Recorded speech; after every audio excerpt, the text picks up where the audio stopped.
زندگی آیات کے ساتھ آج ہم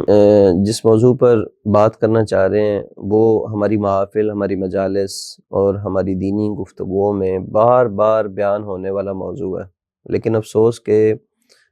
اس موضوع کو بہت کم سمجھا گیا ہے،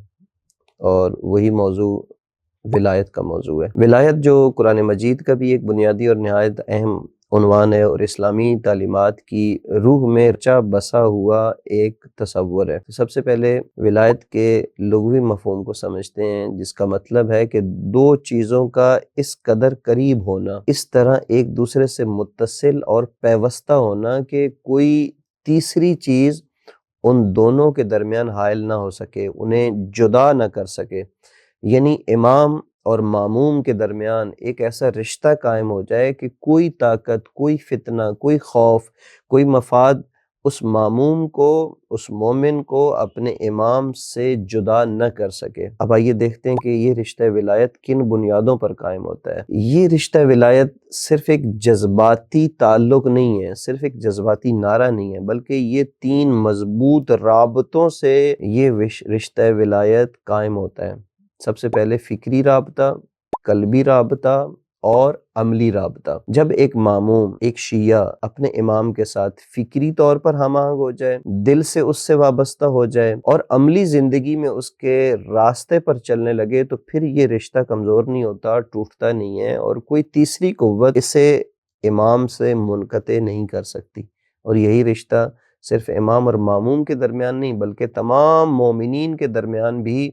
اسی شدت کے ساتھ یہ رشتہ قائم ہونا چاہیے۔ اب آئیے دیکھتے ہیں کہ یہ رشتہ ولایت اتنا اہم کیوں ہے، اور سب سے پہلے یہ رشتہ ولایت کہاں پر قائم ہوا۔ جب رسول اکرم صلی اللہ علیہ وآلہ وسلم انسانیت کو کمال تک پہنچانے کے لیے مبعوث بے رسالت ہوئے، تو ان کا مقصد یہ نہیں تھا کہ صرف ایک دو یا چند افراد کو انسان کامل بنا دیں، بلکہ نبی اکرم ایک ایسا کارخانہ، انسان سازی کا ایسا کارخانہ قائم کرنا چاہتے تھے جس کے ذریعے پورا معاشرہ اور بالآخر پوری انسانیت کمال تک پہنچ سکے۔ یہی وجہ کہ رسول اکرم صلی اللہ علیہ وآلہ وسلم نے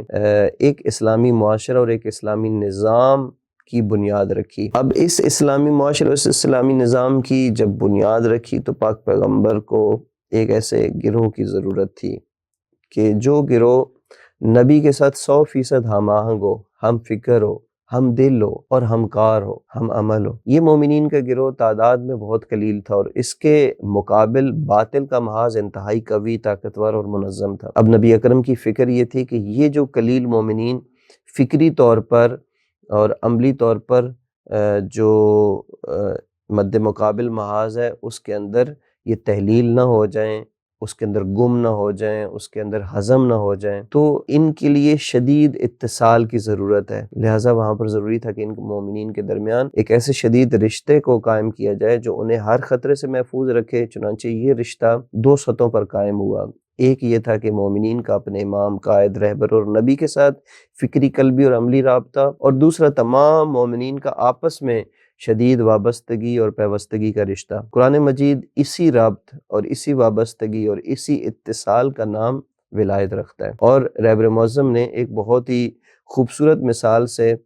اس کو واضح کیا ہے، اور وہ یہ کہ فرض کریں کوہ پیماؤں کا ایک گروہ کسی بلند چوٹی تک پہنچنا چاہتا ہے، تو سب سے پہلے وہ ایک مضبوط رسی کو اس کی چوٹی پر پھینکتے ہیں، اور پھر اسی رسی کے ذریعے اوپر جانے کی کوشش کرتے ہیں، لیکن احتیاط یہ کرتے ہیں کہ جتنے افراد اس کے اندر ہوتے ہیں سب اپنے آپ کو ایک دوسرے سے بھی باندھ لیتے ہیں۔ اب صورتحال یہ ہوتی ہے کہ ہر شخص کا تعلق رسی کے ساتھ بھی ہے اور دوسرے ساتھیوں کے ساتھ بھی ہے، کیونکہ تنگ اور تاریک گھاٹیوں میں اگر ایک شخص کا پاؤں پھسل جائے تو پھر وہ اکیلا نہیں گرتا، بقیہ اس کے ہاتھ تھام لیتے ہیں اور اسے بچا لیتے ہیں۔ پھر انہیں یہ ہدایت دی جاتی ہے کہ جہاں پہلا قدم رکھے وہیں دوسرا قدم رکھے، جہاں دوسرا رکھے وہیں تیسرا، یعنی سب ایک مرکزی رہنما کی قیادت میں اس کے پیچھے پیچھے چلتے رہتے ہیں۔ تو رہبر معظم اس مثال کو ولایت پر منطبق کرتے ہوئے یہ پیغام دیتے ہیں کہ اگر ہم کمال، عبودیت اور قرب الہی کی چوٹیوں تک پہنچنا چاہتے ہیں تو ضروری ہے کہ ہمارا رشتہ اپنے نبی، اپنے امام